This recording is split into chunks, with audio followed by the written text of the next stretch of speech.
Voilà, alors, avec la palette page, vous allez naviguer aux dernières pages du document, pages 24 et 25. Vous double-cliquez sur la page 24 ou 25 dans la palette page.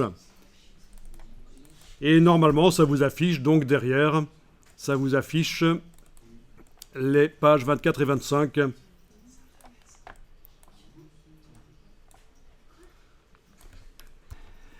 Alors ici, sur la page 24, il y a des zones qui ont été prévues pour mettre des images. Donc, 2 images sur la page 24, une image sur la page 25.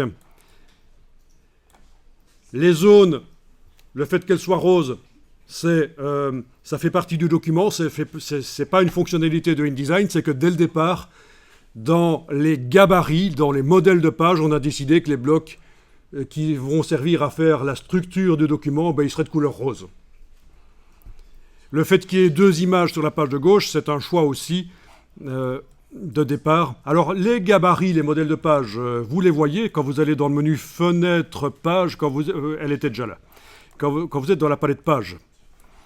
Le haut de la palette page, séparé là par la ligne horizontale, vous voyez qu'il y a une ligne horizontale Eh bien, le haut, au-dessus de la ligne horizontale, ce sont les modèles de page. Vous en avez certains qui sont vides, ils n'ont que des rectangles roses. Vous en avez d'autres qui ont déjà du texte et des images. Et je vous expliquerai un peu comment ça marche. Si on veut les utiliser, bien sûr, il faut faire du remplacement du texte et d'images. Et dans le bas de la palette page, ce sont réellement les pages du document, numérotées. Voilà.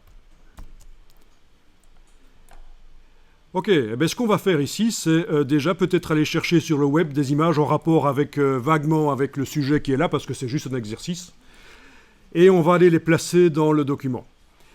D'abord, il faut savoir que dans la palette calque, il faut que le calque qui contient les blocs images soit déverrouillé. Afficher la palette calque, menu fenêtre calque, vous allez voir que le document, ici, a été construit en tirant parti du système de calque, c'est-à-dire différents niveaux de construction. Le but, c'est que quand vous empilez au même endroit différents éléments, vous arrivez facilement à activer un élément parce que vous pouvez verrouiller les autres calques qui ne contiennent pas cet élément. C'est comme dans Photoshop ou Illustrator, le système des calques. Et vous voyez que le calque qui s'appelle Image et texte, non arbitrairement choisi par le créateur du document, c'est pas InDesign qui appelle un calque Image et texte, eh bien il est déverrouillé. Et les autres sont verrouillés. C'est parfait. Ça veut dire qu'on va pouvoir, normalement, avec la flèche noire, déjà tester. Allez-y, flèche noire, cliquez sur le bloc rose. Est-ce qu'on arrive à le sélectionner? On voit des petites poignées qui apparaissent. Super, c'est bien. Ça marche.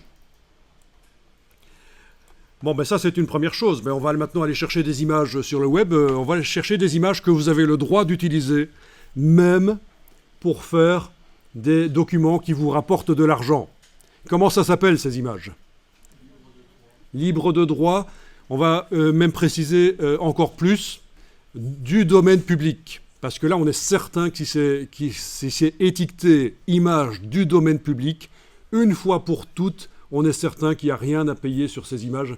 Alors, je vous encourage aussi, si vous voulez, pour vos documents professionnels par la suite, à faire appel à des banques d'images, faire appel à des photographes, photographier vous-même aussi.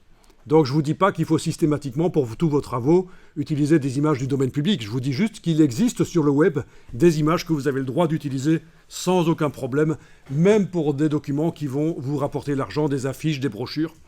Alors, on va aller faire un petit tour, gardez bien sûr InDesign ouvert, on va aller faire un petit tour dans un navigateur web.